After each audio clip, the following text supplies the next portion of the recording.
beautiful, sunny Metro Phoenix, the COVID capital of the world right now.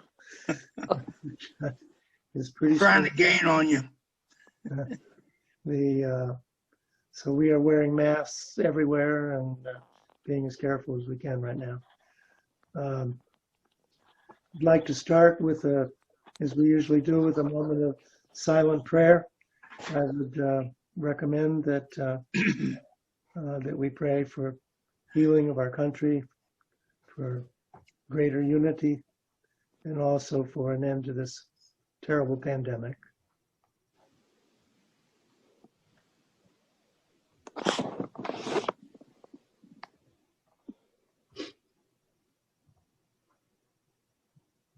Amen. Amen. Glenn, if you could bring the flag up.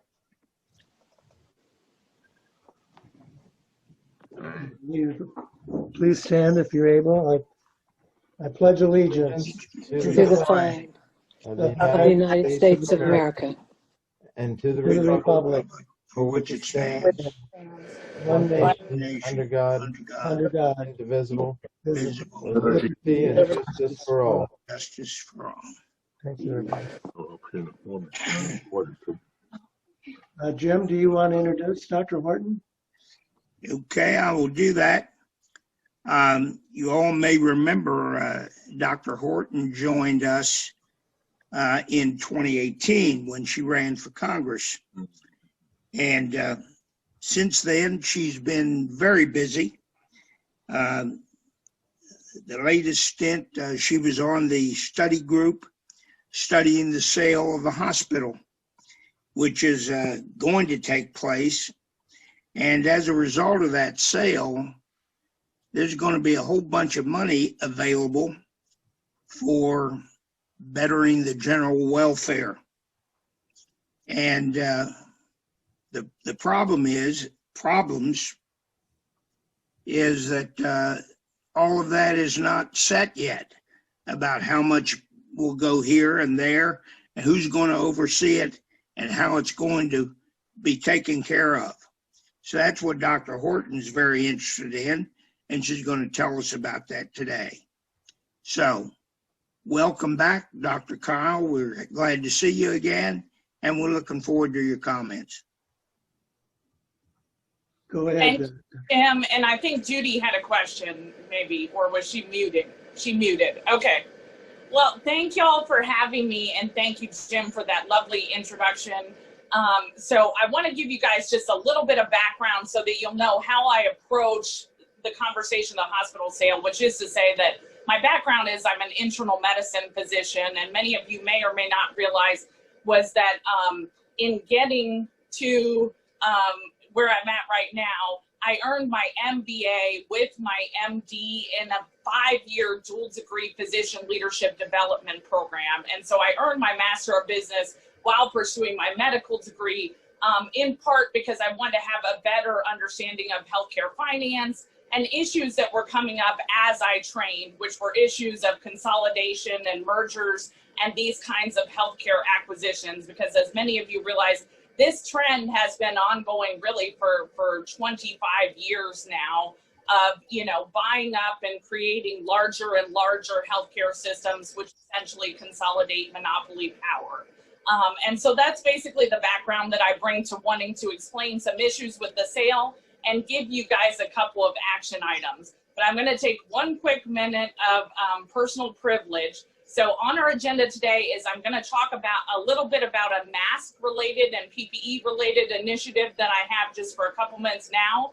And then I'm going to structure this kind of in 3 blocks and talk to you about the hospital deal and where you can make a difference in particular as NARF going forward with the deal. And then I'm going to explain a little bit about health equity and some of the concerns about how we manage this money going forward and how it could have potentially the most impact in our community, and kind of end with that discussion, okay?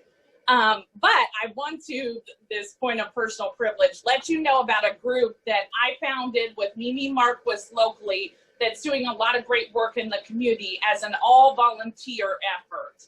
And at some point soon, I will actually get my own nonprofit started And I'll let y'all know when I do that. It'll be called On Your Side Health, and we'll be doing a lot of work with veterans and addressing healthcare disparities and those kind of inequities that affect seniors, that affect the disabled, that affect African Americans in particular. But our group is called Cape Fear Open Source Medical Supplies. And so if you want to go to our website, it is capefearosms.com if you want to write that down. And then I'll make sure I send these around to Tom and Jim, whose emails that I have, and all of you who I already know. So we are making masks. So we have now sewn about 11,000 masks within our own group, but roughly 23,000 masks in total, and we've donated about 40,000 items of PPE to the community. That includes face shields, it includes nitrile gloves, scrub caps, and a bunch of other things. If you guys ever have any questions about mask wearing, or if you know individuals that are in need of face shields in particular, we have those already assembled. And when you go to that web link, capefearosms.com, you will see that there are request forms. So if you are traveling, for example, as a senior, no questions asked, we will get you a shield, okay, so that you have added protection from COVID. If you know you have kids that are, in schools, or their teacher has PPE needs, there's a separate link for educators there, okay, to request PPE. And how you guys can help us right now too is we are doing what are called care kits, and it's an acronym. It's Community Appreciation of Returning Educators, is CARE. And what they are is little PPE kits. So they each get a mask, and if you don't know what an ear saver is, this is one of them. So, with the elastic, some people have not figured out, if you haven't figured out, if you're wearing a mask for very long, get one with the ties. It is harder to tie, and if you cannot tie it, I completely understand, because, arthritis and many other factors will make it hard to tie a mask. But those are much more comfortable and will stop your ears from breaking down. But these 3D printed things are ear savers, and basically you loop the elastic into these. We have been getting these donated, including a 7th through 11th grade group in California came up with their own design that says hope. How beautiful is that? The next generation of kids, okay, wanted to do something, and they designed these, and they mailed them all the way to us free of charge in Wilmington to distribute to our schools. And so these care kits are going out to every single educator in the New Hanover County Public Schools. If you all would like to sponsor, and I didn't ask for permission to ask for money, there is a link there, and I'm just gonna leave it at that. But also sponsors, we have a local business, Relax, has offered a massage or an acupuncture 1-hour consult to give away to our sponsors. And so you could win something great, and there's no expiration. So if we don't get through COVID anytime soon, you could still take her up on it in another year, because that does not expire, okay? And get a massage when you need it down the road. And with that, we are also accepting nominations for educators. So anyone who is a teaching assistant, bus drivers are eligible. We are getting separate kits to the bus drivers and custodians and, the behind the scenes workers. But the teachers get an additional gift of sanitizer, and they get 10 backup masks for the students, because as you can imagine, kids with snotty noses and things like that, it's hard to keep your mask on during the day. And so the teachers need backups on hand. So they get a tote bag to be able to carry additional masks to keep the educators safe, okay? So questions about Cape Fear OSMS, and sorry about taking that kind of turn into something unrelated to the hospital sale. No questions. All right. So I'm going to move then to the discussion at hand, which was the hospital sale. And so I think the things that you all need to understand about the hospital deal is this trend that I referenced that I spent a lot of time studying when I was earning my MBA and MD, is that bigger has its advantages in terms of negotiating higher reimbursement right with insurance companies. That in this country in particular, where we have the private to kind of public conglomeration and all of the inefficiencies and issues that come about, that basically the reason why it's so advantageous to keep creating larger and larger systems, and why there has been this move for larger hospitals to acquire outside practices, is basically they consolidate power, which ensures that they can sort of control in many ways how you refer and how you get to the hospital, and then how you get to the specialists and many of the more lucrative aspects of medical care. Because as you might imagine, so my background is in internal medicine, that I'm a primary care doctor, and many of you know that I was a VA physician, but then I've also worked in the private sector and worked in private practices as well. And what I do as a primary care physician is not very, valued, so to speak, in our healthcare system. So the time that I spend to you, my time, is the best value in our entire medical care system, because the amount of time that I spend controlling your diabetes or counseling you on high blood pressure, and how much salt you're taking in your diet and stuff, that all saves money everywhere else and prevents you all from needing specialty care. Now, the thing is, the way that we pay physicians, though, in this country is kind of an interestingly bizarre structure. And that is to say that essentially what happened is there's a group that works with the American Medical Association and trade groups in medicine, and it's called the RUC, and they have a committee, and they decide on sort of the relative value and worth of different services across specialties and across primary care. And the composition of that board is roughly 70% specialists and 30% primary care. In most other countries, though, how they have sort of socialized and different medical systems, if they have a nationalized healthcare system, is they have a much higher percentage of primary care physicians relative to providers and specialties. And so what has happened basically in the US is that's in part why we are unable to control healthcare costs in the way that other countries haven't. We essentially don't put the emphasis on primary care and prevention, and instead we go more to higher value and higher cost specialty services. And that's not necessarily a bad thing. It does make my job as a primary care doctor more important. But the thing is that when you do it that way, right, the key is to control how you get people to the specialist, because my dad's a great example. So he now has metastatic melanoma and had to go into the hospital because when it metastasized, it was very dramatic, and melanoma can kind of lay dormant, but then reactivate. And so oncology, cancer care, is extremely lucrative. So my dad has been a Wilmington Health patient for many years. He has his primary care with Wilmington Health. But then he needed to go into the hospital. And so that was his first encounter with oncology.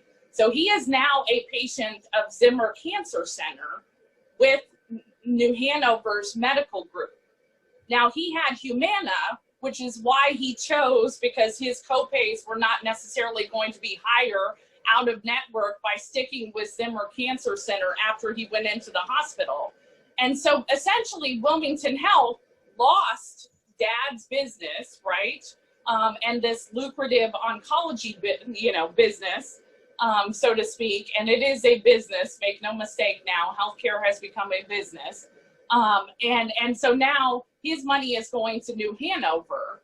But, what these systems need is they need to basically consolidate, and in a high fixed cost environment, which is what hospitals are, where there's lots of equipment, you just need staffing there just in case bad things happen.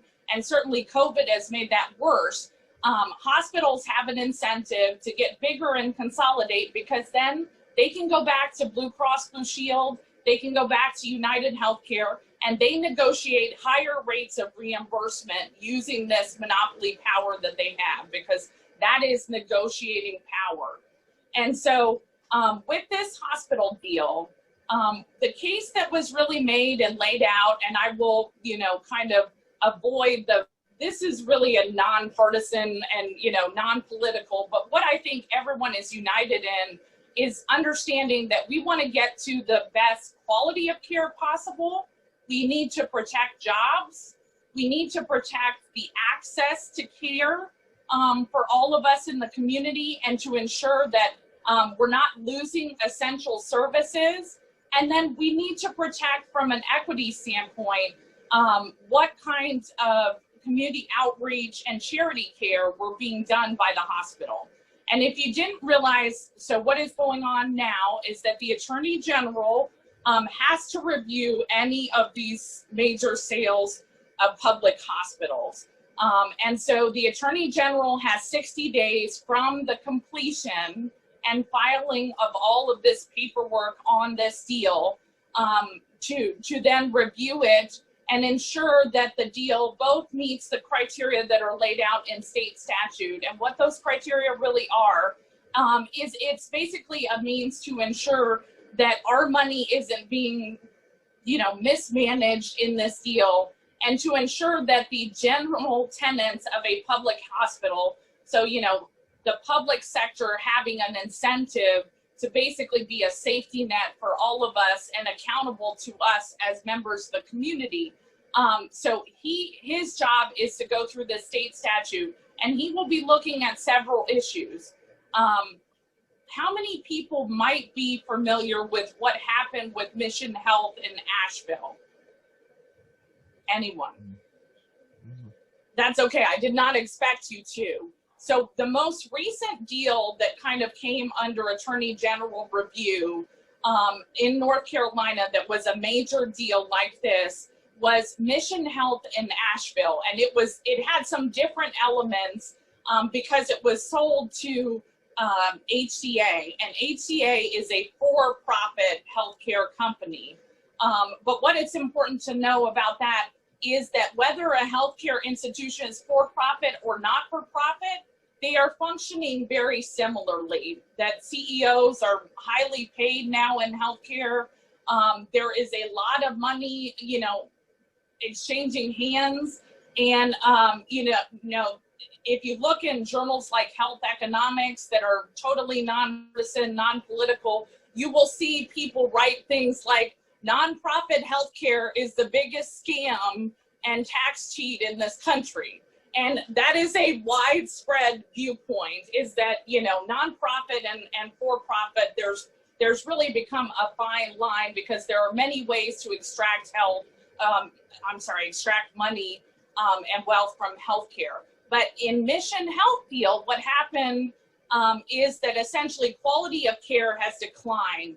Many employees were laid off, which is very typical, because one of the ways a lot of hospitals in general don't sell until they're struggling. And at that point, and of course, many rural hospitals in North Carolina that are highly dependent on Medicare being obviously seniors insurance, and then Medicaid. Some people get confused. Medicaid is for indigent, disabled, lower income, typically working poor individuals in this country, but usually working, is that those hospitals, because if they have a high percentage of Medicare and Medicaid, they reimburse less than private insurers, have been closing down disproportionately, engaging in these deals. And so Mission Health in Asheville, the nurses have now unionized, actually, and because there were so many issues of increasing the nurse and doctor to patient ratios with how HCA was functioning. And then what they did too was the proceeds went out into a private foundation, and there's roughly $50 million coming out annual. And basically the equity of the services that they were providing to seniors, to the disabled and stuff, suffered irreparably. And this includes relationships with congregate care settings for seniors in the community. And so all of those relationships that they had, you know, once they sold out, weren't solidified. And so it was an issue where seniors were then being asked to travel outside of the area. They weren't accepting non-emergent transfers to Mission Health once they came under new management. And so those are some of the issues that can come about. The cost of care went up. The doctor and nurse to patient ratios went up within the hospital. The services were consolidated, and many of the things like mental health, substance abuse care, and then things like rehabilitation for seniors that isn't often super lucrative because Medicare reimburses lower. Those things were cut. And so there have been ongoing and recurring issues too, where the Attorney General has been asked to re-review that deal and come back and sort of make some changes to improve the equity at the urging of both the community and the employees. Questions about any of that, because then that's going to frame some of the concerns that I have and where we're going to go in the next block. You guys are being so easy on me. Are you? Hopefully you're not falling asleep yet. Okay, so the next phase that we're in then, and where I have concerns that I want to raise that you guys can help me too with NARP to better understand, is that how many of you have been following what's going on with the Community Foundation formation? Nobody. Okay, that's all right. This is what I expected. And so this is really important to understand. So the history of New Hanover is they were formed basically as a joint community-led effort to create a county public hospital between the African American Hospital, which was James Walker. What happened? We lost your sound. What happened?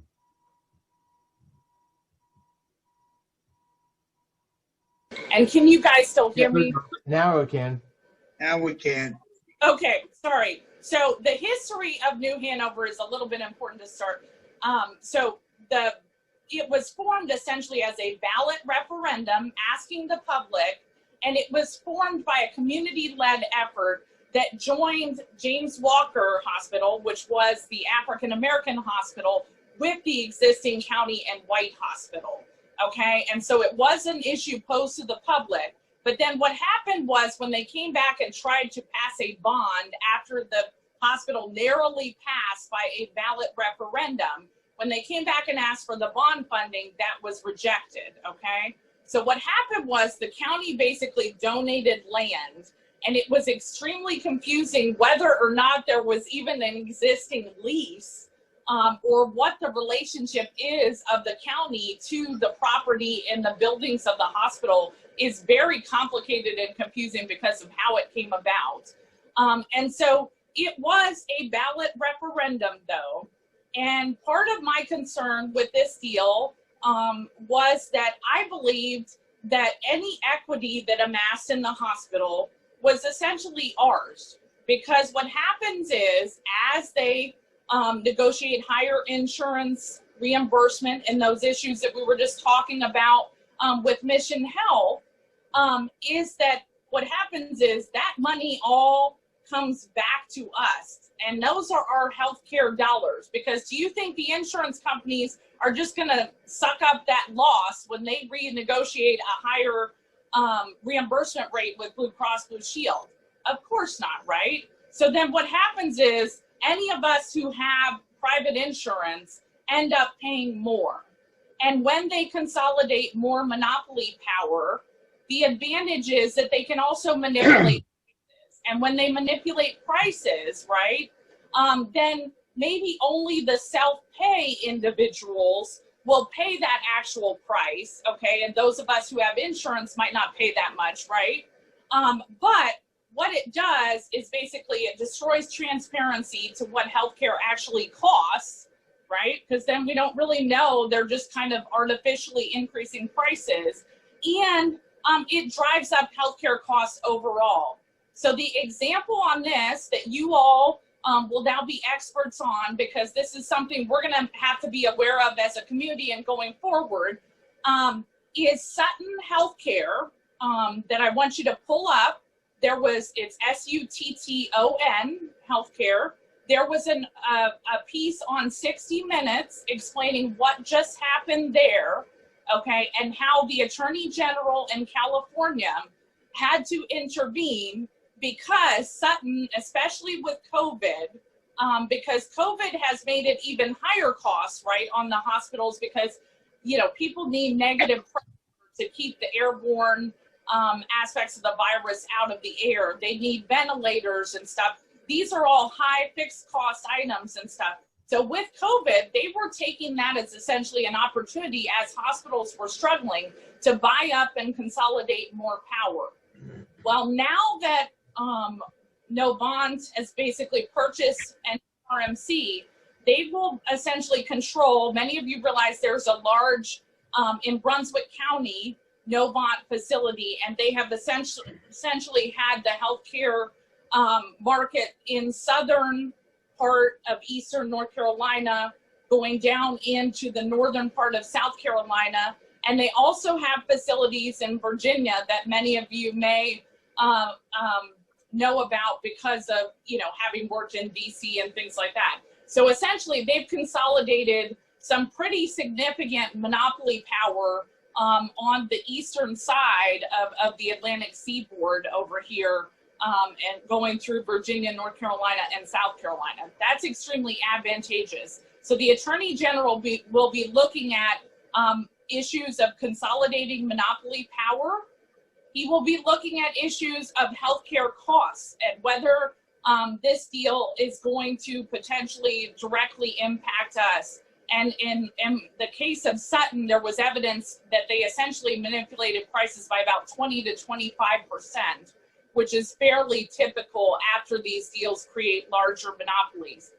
And then the last issue he will be looking at is, again, governed by state statute, and is how do we spend the money? So this is very unique.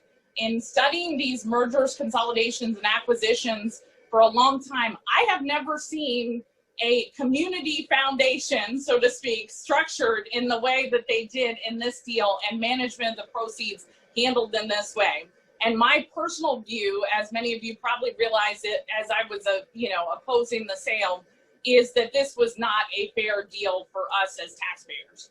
So our money, because I consider this our money, it's our healthcare dollars, because we are all going to be paying more.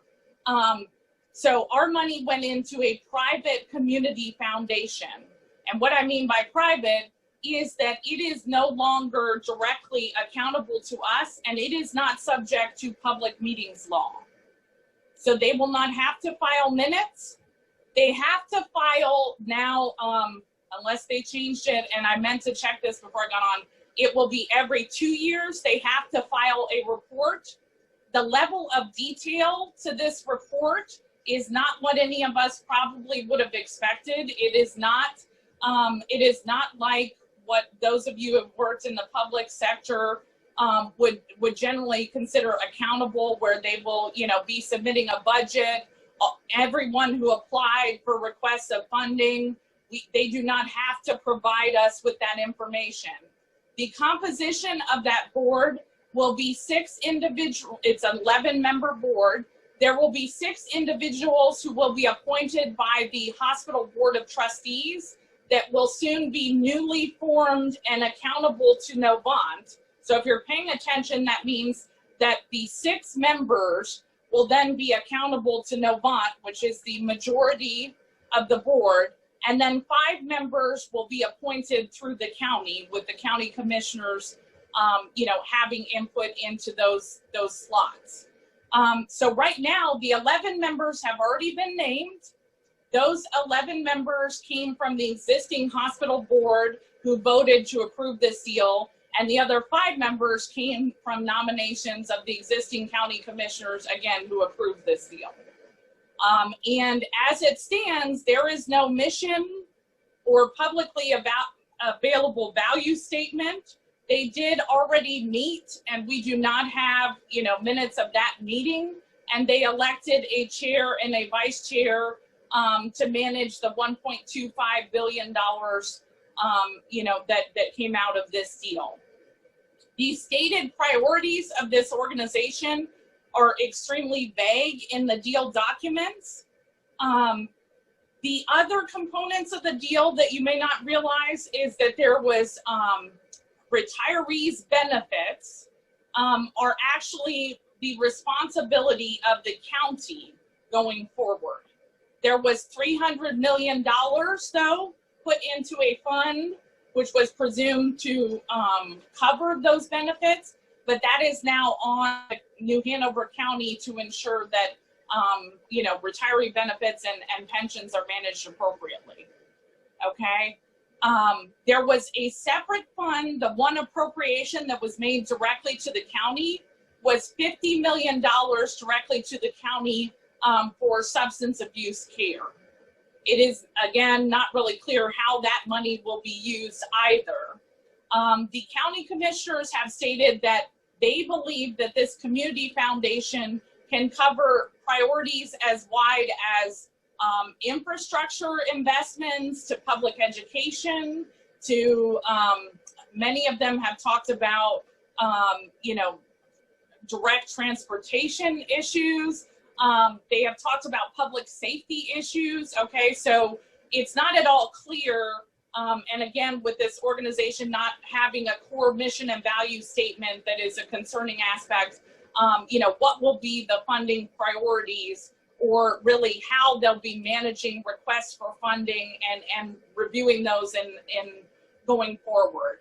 Okay, and so what I would like and ask of each of you is that in this 60-day period, I think it's really important for the Attorney General, and he has asked as much as he's reviewing this deal, to understand what the citizens and what we all want and expect out of this deal. To me, because this was a public hospital, I feel very strongly that we should have accountability, and this group should not be able to meet behind closed doors to make decisions about our healthcare funding. And I'm going to add one little added issue, that in the 80s, okay, when the hospital seemingly first entertained the notion that they might be sold, okay, as a public hospital, there was an amendment made and filed with the Secretary of State to the Articles of Incorporation for the hospital.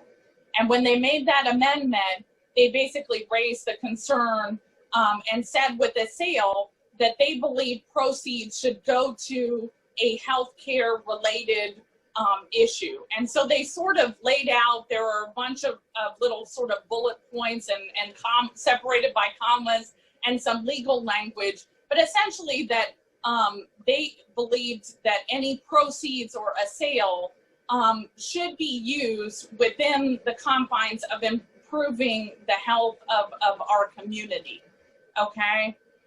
And so my personal feeling, having studied business, is that that should have really been, a binding document, that the last time that we really considered this notion of a sale, that it was clear that the board at that time, when they first considered that notion, felt like it was important for those dollars to stick with healthcare. And so I don't believe that political appointees or, no bonds as a private corporation should have the vested interest in kind of the oversight of this group. Because my feeling is that the public equity in that hospital should be managed with the community's best interests, and again, those articles of incorporation, those founding documents in mind. And so with that, I want to give you an ask, and that's a lot of information, but basically what would happen going forward is that those members will be appointed, it's a 6-year term, and they will be essentially appointed, and the 6 being fed through the newly formed Novant Hospital Board, and then the other members coming from the county. But the 11-member slate, what you will notice if you pull up, and you can pull up any of our news outlets and see, they are exemplary leaders. There's no question. They're wonderful people, the 11 people that they chose. But you will notice that their backgrounds are not in the nonprofit sector. There are 2 that have experience as healthcare providers. One has been an educator and a dean in the School of Nursing, so she has not been primarily practicing. And there are no nonprofits that generally do healthcare related work, that do housing related work, that work with seniors related causes, that any of those issues that are related to what we call social determinants of health. Is anyone familiar with social determinants of health? So this, a couple of people, yeah. So social determinants of health are those things in society that impact and in many cases adversely affect your health that are really unrelated to your direct hospital and medical care. So housing, access to healthy food, right? Education and literacy in health can be one of those social determinants of health, right? And then there are other things that are like more direct disparities, obviously with poverty and income. That is a direct disparity, your insurance status. You know, these are things that are outside, but social determinants can be a societal obligation to address. And so I'm going to give you one little nugget to teach you one other thing before I get to the final ask. And so you are going to learn something new. Okay, so hopefully you can see this.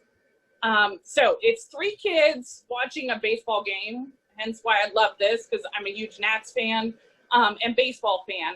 But this is an illustration of equality versus equity in healthcare. So there's a huge discussion that we're having now about age-related disparities, racial disparities in healthcare, because African Americans, for example, are dying at 3 times the rate of others of COVID. They're more likely to suffer worse outcomes with heart disease and many other conditions. Okay, so there are differences between equality and equity. So this first image would be basically what we would normally, normally define as equality. Okay, so you can see that the boxes are all the same size. So essentially, if we think of, you know, the minimum wage or something, that's an effort at equality to make sure everyone's paid the same.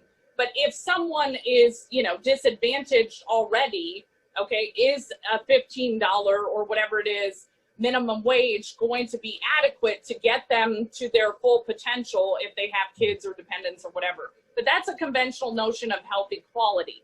The second image would be health equity. And by that we mean, so here the input is equivalent, right? The boxes to stand on. But in the second image, sorry about that, guys. In the second image, it is the outcome is equitable, right? Because it was adjusted for each of the individual factors, you know, affecting their outcome and being able to see the game. So that is conventionally health equity. But then in the third image, this is the other way to get to, you know, fairer healthcare, which is that they removed the obstructing barrier altogether. So that is the societal impact where, you know, we change insurance payer systems, or we remove those sort of barriers that stop people from being able to get the health care that they need, whatever those are, okay? And so as we're thinking about this community foundation, is that basically the move in healthcare has been able to try to better understand how to meet people's needs, coming back to where we started with prioritizing things like preventive care that are lower cost to make sure that we manage your diabetes or your high blood pressure more efficiently on the front end, as opposed to just paying tons of money for your insulin that goes to the big pharma companies on the back end, right? And so this money, in many people's view, and in my view as well, needs to be used in a way that helps to improve, you know, our outcomes and offset what has already been worsened by COVID which is these disparities that obviously seniors, those with pre-existing conditions, are doing much worse and having much higher mortality, and also might have less access to transportation or information to get the vaccine going forward and stuff. So these are all factors that need to go into this deal. So as citizens, as leaders who are, you know, retired federal employees, you all have an extremely valued perspective on, you know, the public and the government's role. And I would love if each of you individually would express in whatever, you know, you are most concerned about to the Attorney General, because I feel very strongly, and I suspect that if I asked, many of you would feel that public accountability is extremely important. And so with these proceeds and knowing that, you know, our healthcare costs could increase, I think it's really important that we establish some means basically to offset, so that if your hospital care, you know, basically becomes unaffordable, or if they start cutting services, you know, to the community, whether that be mental health, substance abuse care and stuff, we have established a pattern and a relationship that as a community, we feel this is our hospital, and that we should have a stake in being able to address and be able to nominate people who are accountable to the community, and to this community of foundation, to really ensure that that 1.25 billion is managed in a way that benefits all of us. Because I, you know, as a public entity, they have not been following a lot of the usual things that we would do with a public healthcare system. And I'll give you one example, which was when the previous CEO stepped down, Jack Bardo, and they, you know, nominated the new CEO, John Gizdick, there was not a national search that was publicly done for the new leadership of our hospital.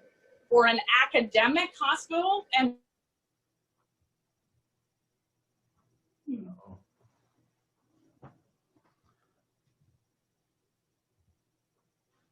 Hello. We lost you for a moment. We lost you. Yeah, we lost you there for a moment. okay, did you lose me at UNC? Can you hear me now? Yes. Yes. Okay, so the relationship with UNC, what you all need to know is that there's no timeline on their investment that was solidified in the deal. And so one of the things that I thought was really important, and many of us who were questioning the deal, was to make sure that we knew what UNC was supposed to be bringing to the table and in what time frame. Because after these deals, as I laid out, remember, right, the biggest impact is on prices and costs going up. But the other one that I mentioned kind of fleetingly is quality.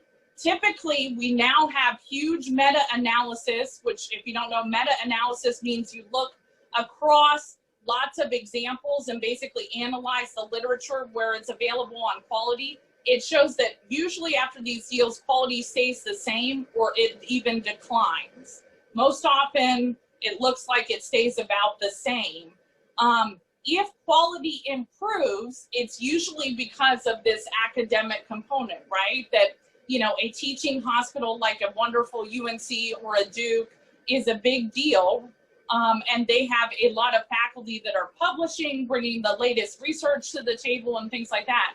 But if we're expecting then that we want and value quality in our healthcare, it would have been ideal to sort of solidify when UNC was going to be making these investments to expand their academic opportunities at the hospital. When are they looking to basically bring more of those educational, they're looking at pharmacy, nursing, medical, as well, medical school investments going forward potentially, but that is not solidified. And the other core issue is jobs. So obviously New Hanover is the largest employer here in our region, and that at this point, the language is fairly soft on, who is adamantly protected. And for physicians, this is a big deal because we have what are called non-compete clauses. Is anyone familiar with non-compete clauses? At least a little bit, yes. A little bit, Tom. Okay, good. So non-compete clauses mean that when we sign on with an employer, that it's a big deal to them if we take our patients with us. So if I worked with New Hanover before, in full disclosure, on a temporary contract when I was doing what's called locum tenens work, is that these non-compete clauses mean that you can't just go and work for someone else. So they set a time period. It's usually about 3 years often to make sure that it's long enough. And during that time period, if you go to work for someone else, it has to be outside of a certain geographic range. So it's usually about 40 miles. So like I would have to go practice in Columbus County when I left New Hanover. And they do that to ensure that I can't take you with me as my patients. And so it's really not clear if they start laying off doctors and nurses, what will happen or where people will have to go, and it could be an issue of where it impacts whether or not you get to keep your doctor, who presumably I hope that you all love your doctors. And so with that, your ask, right, okay, is to contact the Attorney General. If you have not seen online, if you have concerns, if I haven't made the case, no worries.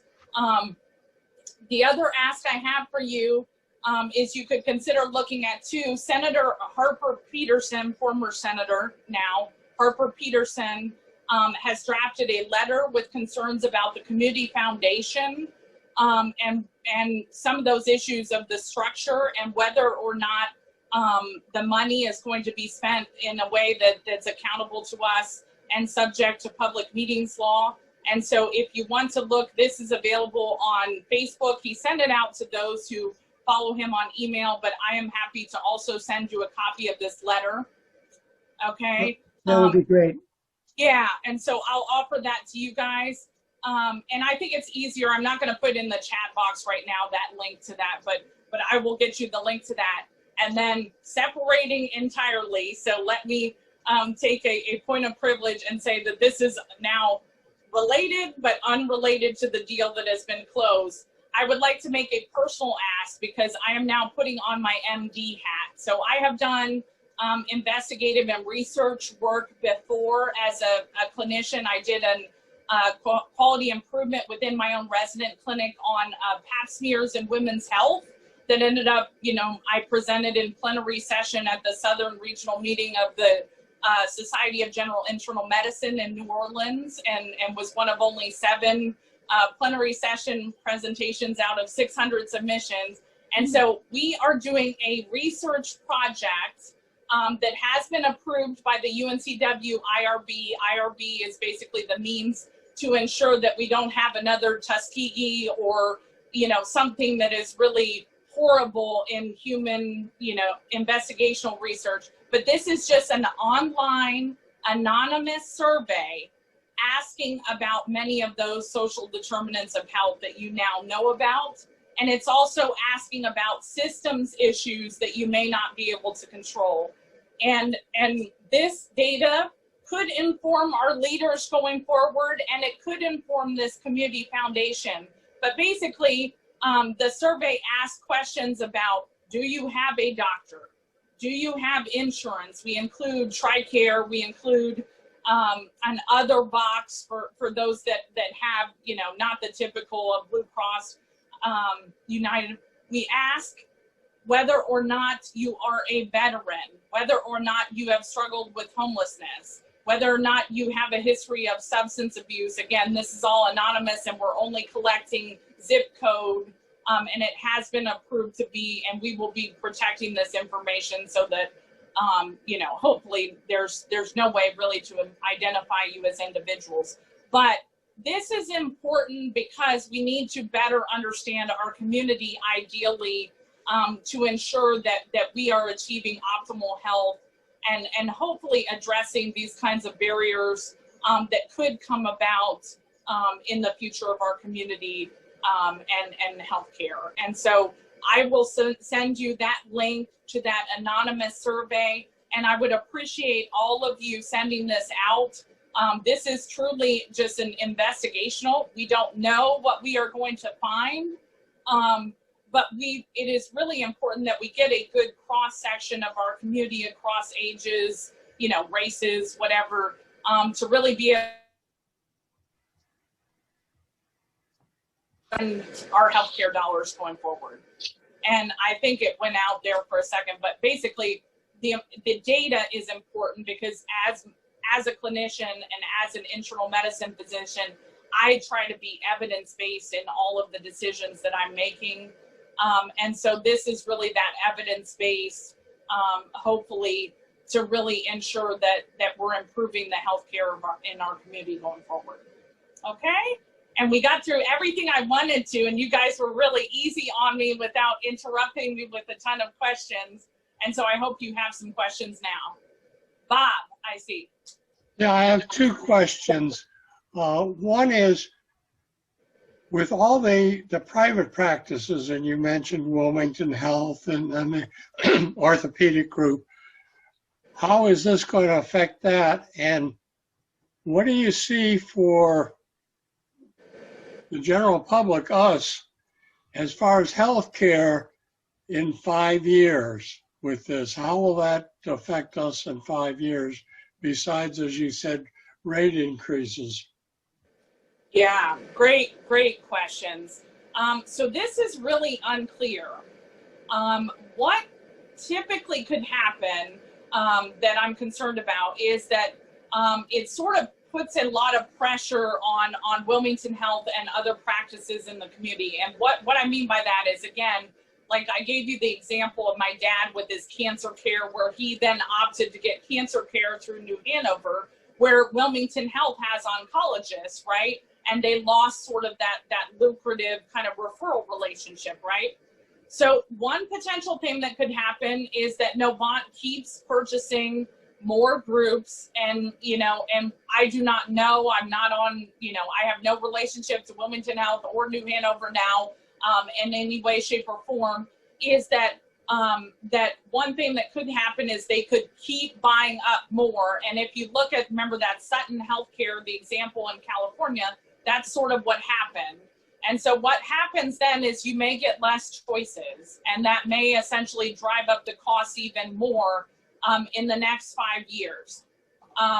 Typically, what I think will happen is that we're going to start to see a little bit of pressure, because it almost always does, on very small outpatient practices. So if you have one of the few that are 2 or 3 docs in an independent practice, they may not make it through this, okay?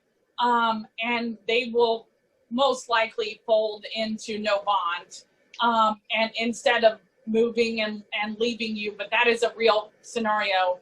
And that you can probably expect a little bit of pressure on more mid-level care to lower costs of care, because usually that's the business model. And that COVID has accelerated this move, is that they're trying to use labor costs as basically a way to reduce the bottom line and basically get to better financial security.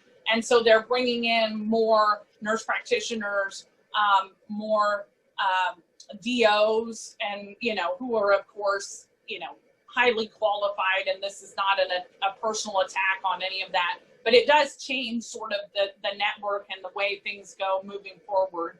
So that's probably another change. And then the cost issue that we talked about, typically we can expect our insurance premiums for those of us who are in the private market to increase, and that those who are self-pay will probably be paying 20%-ish more. Now the thing is, there was a lot made of Novant has a generous, they have an agreement that if you make under $55,000, that you are not supposed to receive a bill for your hospital care. Okay. I'm just going to leave it at that is the deal, and say that there are issues in how that is carried out, and so that I still have concerns even with that the cost could impact your care. I don't think that we're going to see a huge decrease in quality or anything like that is my feeling.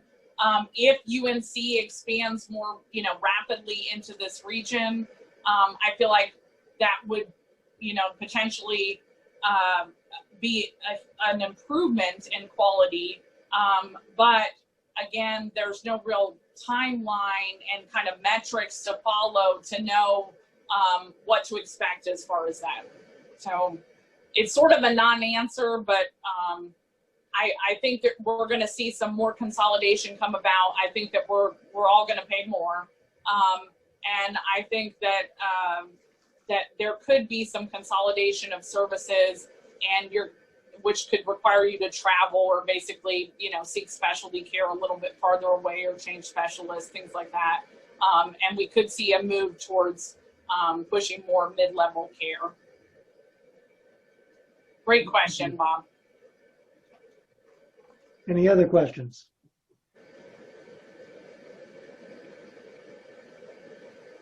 Dr. Horton, I think it was an excellent presentation, and you covered and Thank you. And you covered a lot of certainly very concerning points. I would ask if you could send us the links you talked about and any bullet points that you would help us to write individually. Certainly, I think many of us are willing to do that, and we will talk about possibly writing as the chapter. Yeah, and so I will send you so that you guys, sort of have your list of action items. What I promise I will send you, because again, Zoom is kind of limiting. I'll send you the link to Cape Fear OSMS, which is our mask initiative, just in case. And if you have other questions about what PPE you need, like, when you should wear a face shield, if you're at risk and stuff, I'm more than happy to try and answer those within, that sphere as well. So that I'll send you that link. I'm going to send you the link to the letter that former Senator Harper Peterson wrote about the Community Foundation. I will put together a couple of bullets on the core issues that I see that you could raise to the Attorney General, and show you where you can comment directly to the Attorney General and call him. Okay, and we talk specifically about cost, quality, monopoly power if you want to, and then the structure and public accountability of that community foundation and management of the proceeds. So I'll just send a reminder in bullets, okay? And then I'm also going to give you the link to that survey to your leadership that I would love it if you guys would all please, each of you fill that out. It only should take maybe 10 minutes. And also distribute that within your personal networks, because it will hopefully give us some important evidence to ensure that we do good things going forward in our community and improve your health care, hopefully. That'll be very helpful. Thank you. Before you leave, Glenn, can you make sure to get the screen back? Our last speaker, he or she left before we got the screen back, and we lost.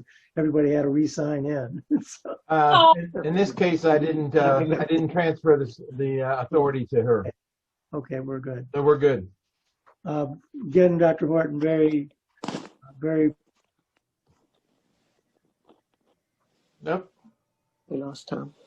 And if you need other sources, as I mentioned about being evidence-based, if there's anything you were confused about, feel free to message me back, because there was a lot of information there. So very, if you want actual sources, let me know that too. Okay. Thanks. Bye. Bye.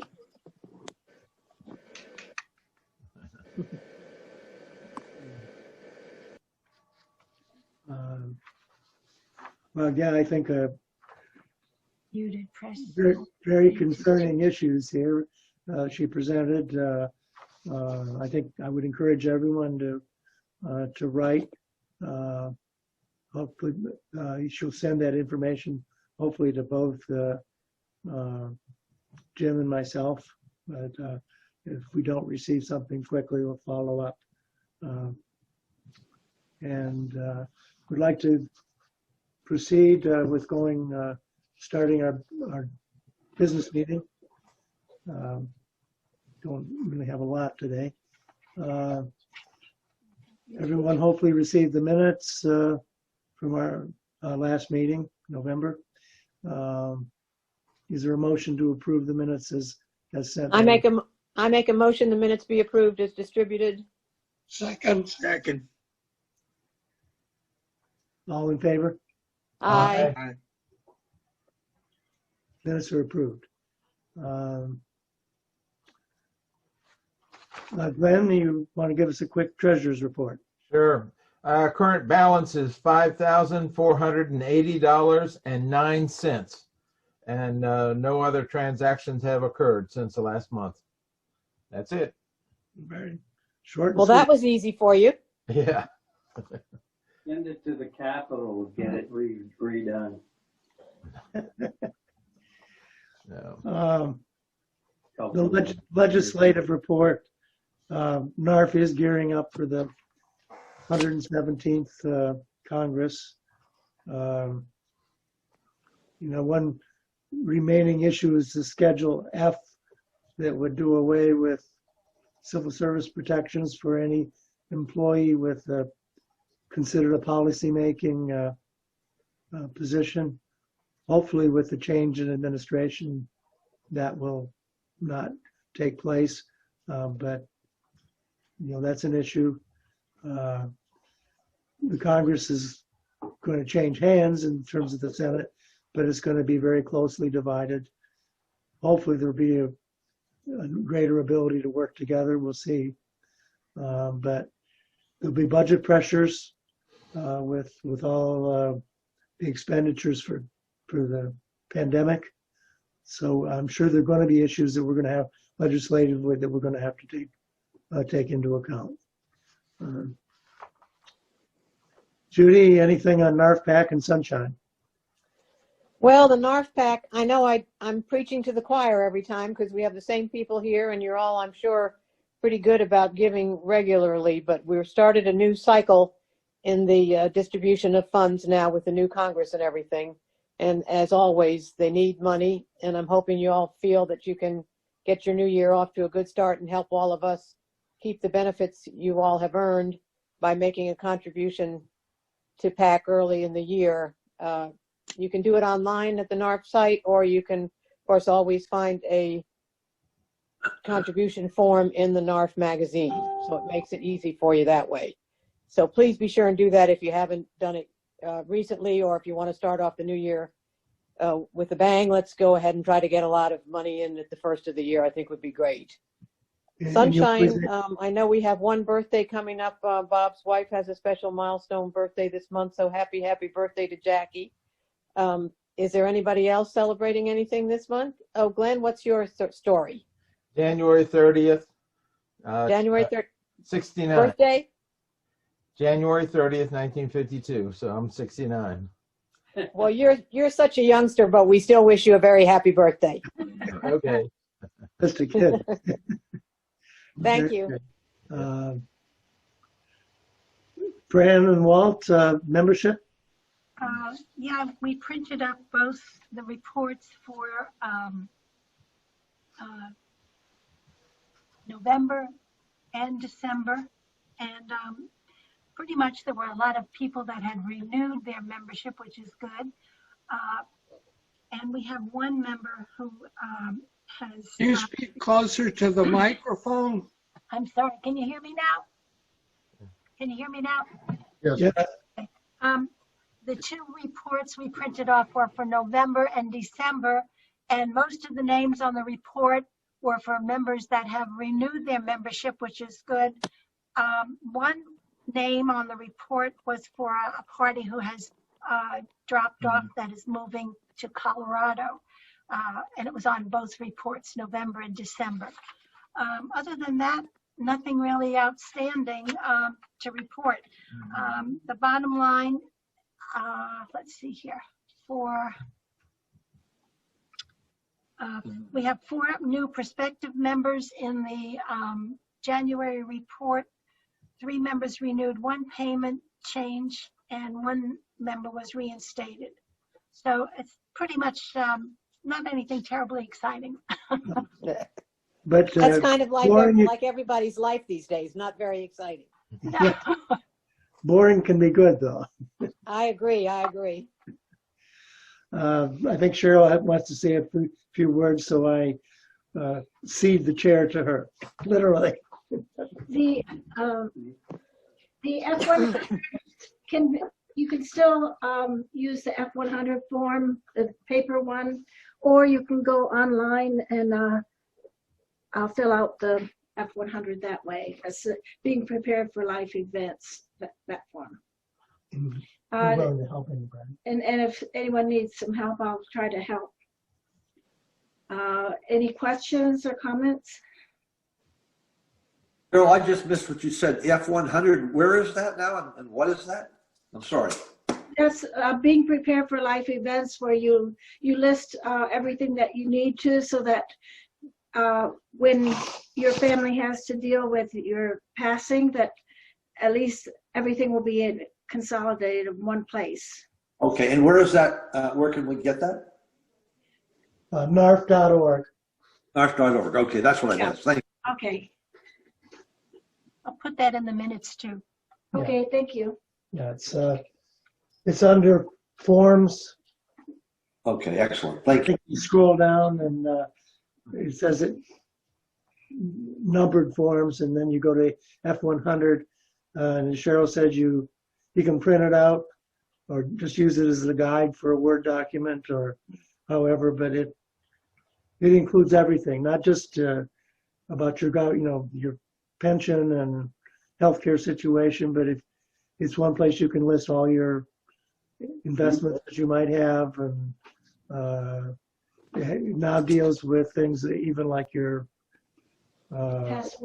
passwords for your accounts, for what to do with your Facebook pictures on Facebook and things. So it's pretty comprehensive. Excellent. Thanks.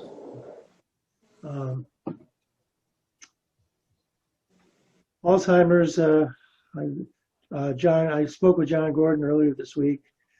He was going to try to be on the call today, but he is out of town and did not have his computer with him. So, but he has received a few checks from members.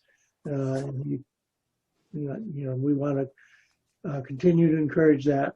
We will again put his address and information as part of the minutes when they're sent out. So, Bob Fetterman, the final report on the Salvation Army. Yeah, well, first of all, I want to thank everybody in the group. Many of this group did contribute. We did $591 total, which is really great because the last 2 previous years we were doing 400 and change. Usually when I pass the kettle, we get a lot of people contributing. The $591 was the work of 11 members. So Really? only 11 people contributed, and basically that averaged $53.73, which is very generous. So again, thank everybody. And I know some of you do contribute to the Salvation Army in more ways than just NARF. So Right. we really did a nice job, and hopefully next year we'll do better in person. Right. Yes, absolutely. Thanks, Bob, for your coordinating this and for kind of prodding all of us to step forward. We can stop sending checks to you, Bob. You can All right, just send no more checks. Just Okay. directly to this I just LLC. wanted to know. Hopefully next year. If you'd like to, you can send it to me. I'm a good charity. You know, with the legislative report, what really scares me is I just looked at my take-home pay is not going up very much. But if the move for $11 minimum wage, it's really going to affect us considerably, where our retirement is not going to increase, but some of the products that we have to consume, they're going to have to increase their prices considerably. Well, maybe there'll be greater opportunity to push the CPI for the elderly. Yeah. At least it's something we can hope for. Yeah, we'll be needing to be vigilant. We'll be needing to be able to communicate to our congressmen and to our senators. I am taking the job back as the community district leader for the 7th district. So that'll be one of my hats going forward. Moving ahead to not much on the Federation update. I mean, just two things. We are going to have the annual meeting again. It will be by GoToWebinar. It'll be that first Wednesday in May, I believe. And there'll be information. Actually, the first letter about it has already gone out. Did folks receive it? Should have gone to all members. Email or regular mail? It was email. Yeah, I got it. I'm not sure we did. I can't remember now, to be honest. I think I signed up as well. There'll be a couple more coming soon. The meeting. Annual meeting. We'll include information about that in the minutes as well. The only other thing is, unfortunately, we're going to be losing another chapter. That's the Havelock chapter. They're in the process of closing. And there's probably possibly other chapters coming, further too. Hey, Tom. Yes. Chaz is sitting here on the other side of me and had the comment that if that chapter is closing and there's some that would like to still be involved, what about having them, while we're still Zooming, have them join us? Yeah. I wonder if you wanted to offer them that option. Yeah, we'll do that. And in fact, I did it once, but I will, since I'm now area VP as well, that I will just invite all of the Area 5 chapters. Yeah. Okay, that's a good idea. We'll see if any want to do it. The only other business that, coming back to Dr. Horton's presentation. Hey, Tom, Yes. before you leave the NARF discussion, has there any more news on the sale of their building in Alexandria, Virginia? NARF headquarters? Bill Shackelford did talk to us at the board meeting about that. They're having problems with it because it's being underutilized. It's a expensive building to maintain. It's not up to code, and so that is an issue. I will follow up and try to get the latest on that. Okay, my question was, I thought it was already on the market. I was just wondering if It is on the market. It's just not going anywhere. It's been on the market for 6 months. Several months, yeah, Yeah. several months it's been on the Yeah, market. it's just. Yeah. I've been to that building. It's primo location. It's really great. But maybe real estate with COVID and everything else, work at home, maybe it's all going down the tank. Well, I'll find out on that, and we will be having our next Federation board meeting in February, and there'll be comprehensive minutes with that, which I can share with you. A lot of those kinds of issues will probably be covered. Okay. I would imagine anything that's not up to code would be difficult to sell. Absolutely. Unless you lower the price enough to make it interesting. Right. Somebody could turn that into condos, and that would be, I don't know, that'd be quite an investment, assuming you had money. We'll check that out. And there's some other, I guess one other thing I'm chairing the strategic planning committee. We're looking at about 6 or 7 different items. And we had several issues that we did talk to, that Henry and I talked to Bill Shackelford, and I have documented that. So I can go review that document, and I don't want to bore you with things that you might not be interested in, but I can pick out a few things that would be helpful. I want to go back to Dr. Horton's presentation. I encourage everyone to write, but there would be a possibility of me writing as chapter president. But if you guys support doing that, I think I need to hear that, maybe have a motion to that effect. I would make a motion that Tom be given our permission to send a letter with the points that he feels are important, as Dr. Horton discussed. I'll second that. Any discussion? Call the question. Call the question. All in favor? Aye. Aye. Opposed? All right, thank you. We'll go ahead and do that, and we'll be following up with Dr. Horton with the information.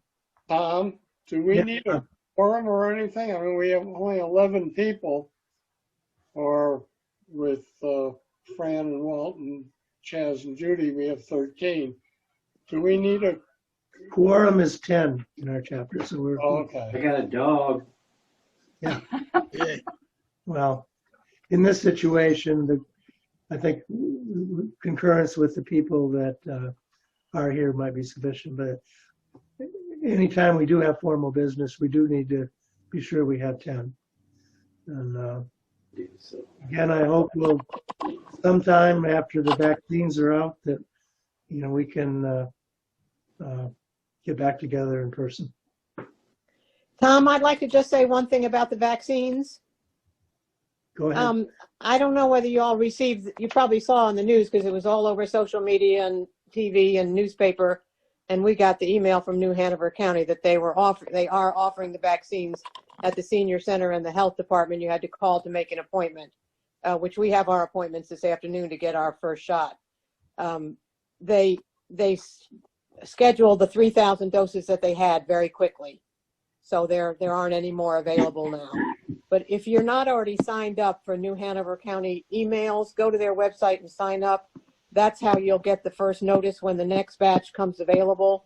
And then when you give you the phone number to call, just keep hitting redial. That's what we had to do for about 20 minutes and finally got through. And then we had to wait another maybe 10 minutes to get a person, and she scheduled us for this afternoon very easily. And we can go to the senior center and get the first shot, and then we'll get a follow-up, I think 3 weeks later.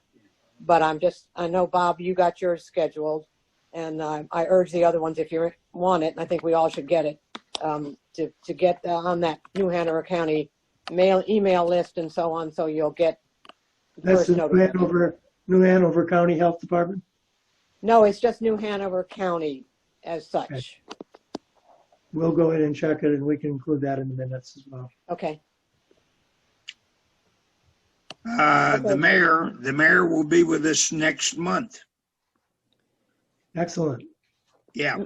I wonder what we can do to get more people to come. To be perfectly honest, having just the same 12 of us, it's nice to see your faces, but with the mayor coming and Dr. Horton, it would really be nice if we had more. I don't know why we have so little interest in the Zoom meeting. It's so easy. You can still be in your pajamas. All you see is my face. Let's see I your wonder if anybody PJs. has what? I was Afraid of using the computer. Yeah. So anyway, I hope we can urge more people to come. Maybe we can offer a practice session for people to try it that have been reluctant, if Glenn would be able to work with him about that. And we can send multiple reminders. And I think Right, I know you. There's only so much you can do. How long will we pay for it? There's nothing to pay for. Exactly. Price is right. Yeah. By the way, the annual meeting will be no charge on that as well. Any other questions or? I would make a comment that we're scheduled. The mayor is next month, and then we have something on taxes in March. Nothing planned beyond that. So if you have any ideas or suggestions, shoot me an email with some information, and we'll follow up on it. Well, maybe something with on the economic outlook. Okay. Did we decide for sure that through March we would do the Zoom meetings and then we would make another decision? I think that was what we did, yes. Yeah. So we will put that on the agenda for March. Actually, it should be put on February, maybe. Yeah, that's what I would say, February. Yeah. February. Yeah. And would we be going back to Golden Corral or elsewhere? What's the feedback on that? I did talk with Golden Corral and told them that we wouldn't be there for a few months because of the COVID issue. But they do want us back. Yeah. They'd be glad to have us back, try to accommodate us as much as they could. Why don't we, for the February meeting, review the decision about Zoom and also, discuss are there any other locations that we want to consider? A lot will depend on what the governor and Mandy Cohn decide as far as safe distancing and group sizes. Right. Right. Right now, it would be illegal for us to meet. Right. Yeah. I think the number is 10 now. Is that correct? We have 11 screens. Well, We're okay on the screens. Yeah. You don't even have to wear a mask. Right. You get to see all of somebody's face. I see Judy has her own and their PJs. Yeah, in their PJs, right? Right. If I move we adjourn. is there I would second that. Oh, I have some breaking news. Okay. Senator Schumer intends to invoke the 25th Amendment to get rid of our president. Wow. It's a waste of time. Yeah, it is. Let it go and get him done. Well, Yeah, but he can still do a lot of damage in 2 weeks. But as we said, let's not discuss politics. Yeah. I'm afraid of the football. It's only 2 weeks to go. He can pardon all those idiots. Well, yeah. It is true. all those guys that showed up yesterday our house. All right, I'm going to put a stop on the recording. I think that's a good idea. Yep. All right. Well, thank